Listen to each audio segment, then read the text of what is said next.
जय श्री कृष्ण। जीवन में 4 गुरु होते हैं, माता, पिता, शिक्षक और सदगुरु। आज हम आते हैं पिता पर। पिता जनक जैसे, नंद बाबा जैसे और दशरथ जैसे, ये सब त्रेता से द्वापर के पिता थे। आज हम चलते हैं कलयुग में एक ऐसे ही पिता की कहानी पर। गुजरात के नगर अंजार में एक व्यापारी था।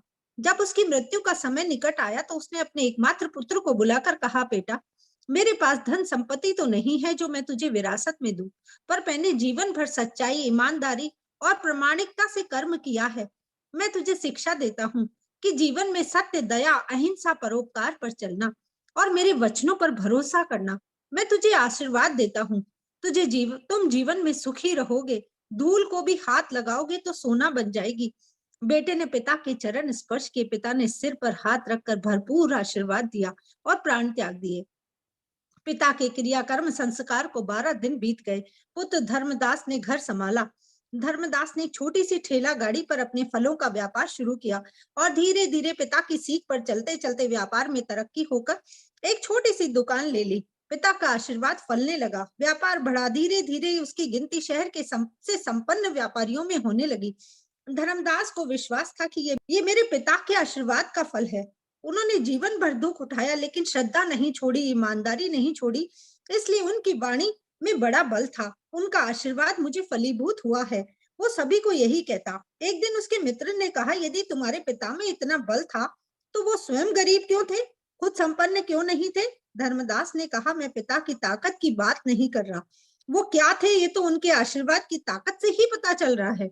इस प्रकार धर्मदास बार बार पिता के आशीर्वाद की बात करता। लोगों ने पीठ पीछे उसका नाम बाप का आशीर्वाद ही रख दिया। अब सब उसको ये बोलते और वो ये सुनता, लेकिन वो सोचता, उसको बुरा नहीं लगता। वो सोचता कि मैं जो भी हूँ पिता के आशीर्वाद की काबिल हूँ और बना रहूं, यही काफी है। अब उसका व्यापार विदेशों में भी फैलने लगा। जहां निवेश करता लाभ ही लाभ होता। एक दिन उसे लगा कि मुझे अपने व्यवहार को जांचना चाहिए। ऐसा सौदा करता हूँ जिससे मुझे नुकसान हो।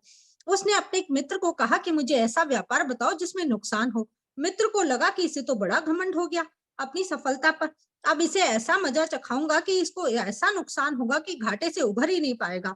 उसने कहा, तुम भारत से लौंग खरीदो और जहाज में भरकर अफ्रीका के जंजीबार द्वीप में जाकर बेचो। धर्मदास को बात ठीक लगी, क्योंकि जंजीबार लौंग का देश था। वहां से व्यापारी भारत में लौंग लाकर 10 गुना भाव पर बेचते थे। अब भारत से 10 गुना कीमत में खरीद कर अफ्रीका में बेचने जाऊंगा तो 100% नुकसान होगा, परंतु करूंगा, देखूंगा पिता का आशीर्वाद कितना साथ देता है। उसने भारत से लौंग खरीदी और जहाज में भरकर जंजीबार द्वीप पहुंचा। जंजीबार में राजा का राज्य था। धर्मदास जहाज से उतरकर रेतीले रास्ते पर जा रहा था, वहां के व्यापारियों से मिलने के लिए। तभी उसने देखा कि एक राजा जैसा व्यक्ति अपने सिपाहियों के साथ रेगिस्तान में बेचैनी से घूम रहा था। उसने राजा का अभिवादन किया।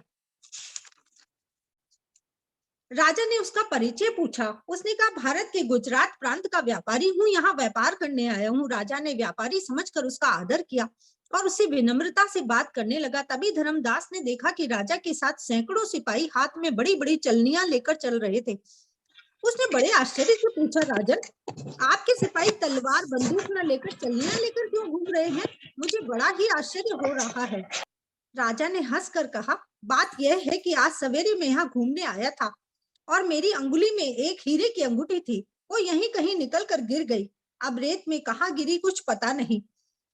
अतः सैनिक चलनी में रेत छान कर अंगूठी तलाश करेंगे। धर्मदास ने कहा, क्या अंगूठी बेहद कीमती थी? राजा ने कहा, नहीं, उससे अधिक कीमती अनगिनत अंगूठियां मेरे पास है, लेकिन वह अंगूठी एक साधु का आशीर्वाद है।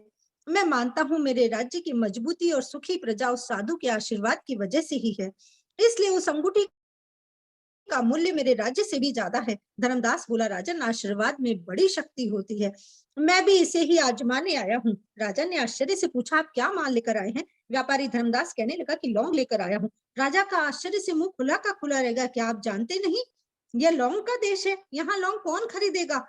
आपका जरूर कोई दुश्मन रहा होगा जिसने आपको ये सलाह दी। यहाँ तो 1 पैसे में मुट्ठी भर लौंग मिलती है, यहाँ लौंग कौन खरीदेगा? यहाँ चप्पे चप्पे पर लौंग की खेती होती है, तुम कैसे कमाओगे? तुम्हें जबरदस्त घाटा होगा।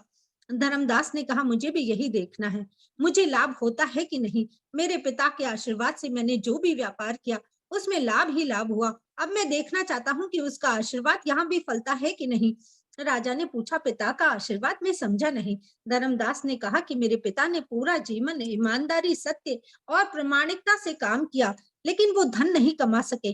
उन्होंने मरते समय मुझे आशीर्वाद दिया कि तेरे हाथ में धूल भी सोना बन जाएगी। और ऐसा बोलते बोलते धर्मदास ने झुककर जमीन से रेत की मुट्ठी भरी और राजा के सामने मुट्ठी खोलकर रेत गिराई। तो राजा और धर्मदास की आंखें आश्चर्य से फटी की फटी रह गई कि उसके हाथ की रेत में हीरे की अंगूठी गिरी और वही राजा की खोई हुई अंगूठी थी। राजा की प्रसन्नता का ठिकाना न था। उसने हाथ जोड़कर कहा, हे ईश्वर, आपकी लीला का पार नहीं। आप पिता के आशीर्वाद को सच्चा करते हो। राजा ने धर्मदास को गले से लगा लिया और कहा, सेठ, मांग, आज तू जो भी मांगेगा मैं तुझे दूंगा। धर्मदास ने कहा, राजन, आप 100 वर्ष जीवित रहें, आप प्रजा को सुखी रखें, इसके अलावा मुझे आपसे कुछ भी नहीं चाहिए। राजा और प्रसन्न हो गया और धर्मदास को राजकीय मेहमान बनाया और सिपाहियों को आदेश दिया कि इसके जहाज की पूरी लौंग उतारकर उसमें उसके तोल के बराबर सोने के सिक्के भर दो। दोस्तों, ये कहानी शिक्षा देती है कि पिता का आशीर्वाद हो तो दुनिया की कोई ताकत आपको पराजित नहीं कर सकती। आशीर्वाद से बड़ी कोई संपत्ति नहीं। बालक के मन को जानने वाली माँ और भविष्य को संवारने वाला पिता, यही दुनिया के महान ज्योतिष्य हैं। बस इनका सम्मान करो तो भगवान भी प्रसन्न होते हैं। किन्हीं संकलित कवि की पंक्तियों के साथ मैं कहती हूँ, पिता जीवन है, संबल है, शक्ति है, पिता सृष्टि के निर्माण की अभिव्यक्ति है, पिता रोटी है, पिता कपड़ा है, पिता मकान है, पिता छोटे से परिंदे का बड़ा आसमान है। जय श्री कृष्ण।